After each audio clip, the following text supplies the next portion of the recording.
Hey guys, I'm Jared Brandon. I'm 20. I'm from Kingsford, California.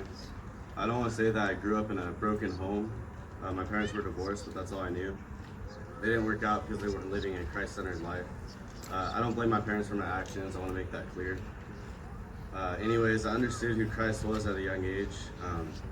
From mainly my dad, but I've always been very spiritually codependent. My dad's faith was my faith. Simple as that. I didn't know Christ personally. I wasn't producing fruit. I would go out evangelizing with my dad, but that was to please my dad. On my other side of the family, my mom's side, they were more into the partying scene.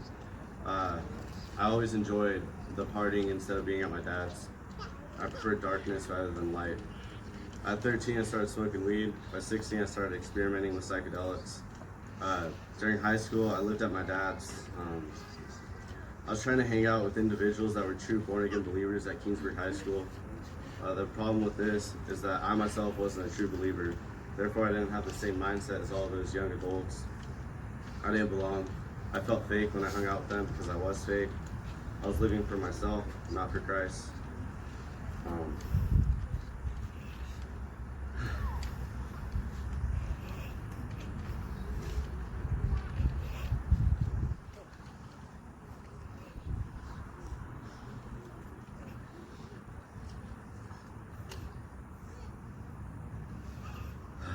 sorry.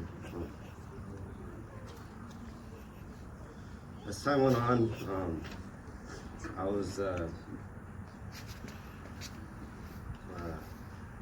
not being able to find a job after graduating high school early. I made an irrational decision to join the Marines. I joined simply to live life my way and not to have to listen to my parents. That didn't last long. I was injured and discharged within a year of joining. When I was back out, I had money saved up and way too much pride to live at home. I felt like a failure. I started playing this victim card. In May 2018, I started couch hopping, partied nonstop, constant drinking and smoking led to my use of cocaine.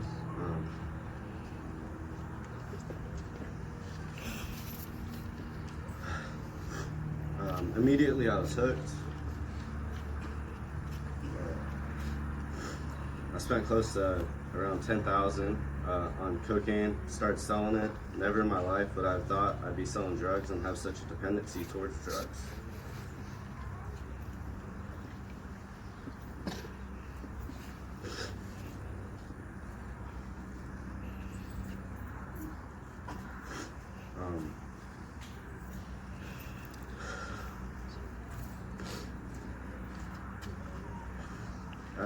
As my drug use escalated, something bad finally happened. On October 4th, my friend and I were experimenting with fentanyl. We did the same amount, but by God's grace, he was bigger than me and used CPR.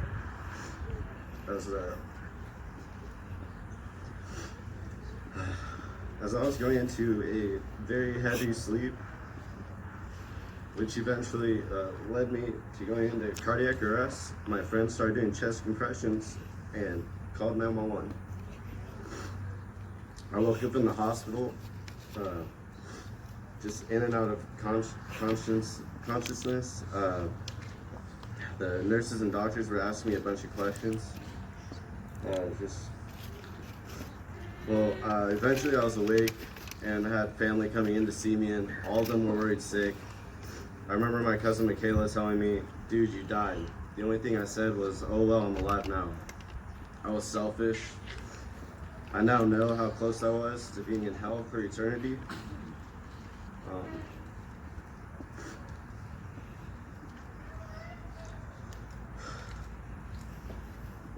I didn't give God credit.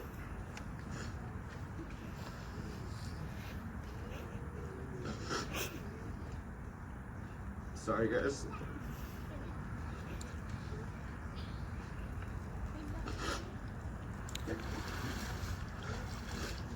I didn't give God credit for sparing my life, and I still wanted nothing to do with God.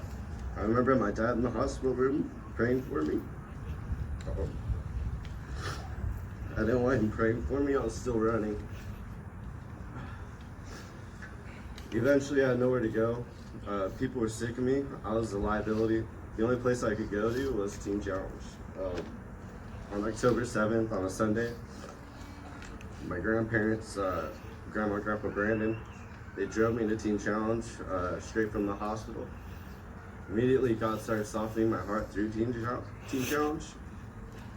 I saw individuals like Tyler Tartaglia, who was super loving and nice. I could see Christ in him. On October 11th, I broke down during the song Good, Good Father, and it made me realize that I have nothing left. I can't go back. So that night, I was laying on my bed. I asked God to save me, to give me hope, because I had no hope.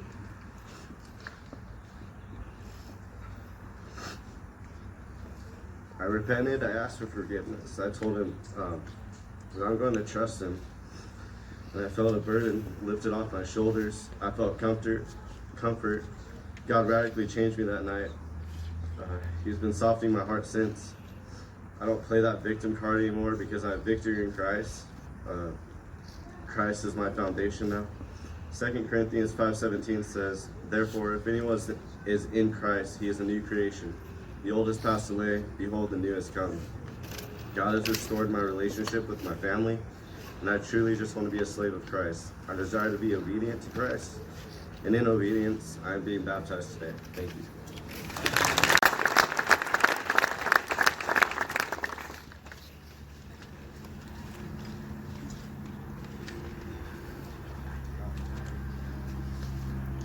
Hey, when we hear powerful testimonies like that, we're grateful for Teen Challenge, we're grateful for Mom and Dad, we're grateful for the church. But it is the power of the gospel to save, isn't it? The gospel that's transformed your life, that God has been so gracious and kind to you, to spare you from that. Like you said, you were just moments away from hell. But He's given you more time. He wants you to be faithful. I know your heart is to be faithful to serve for the rest of your life. And we as a church, man, we love you. We're here for you and help grow you.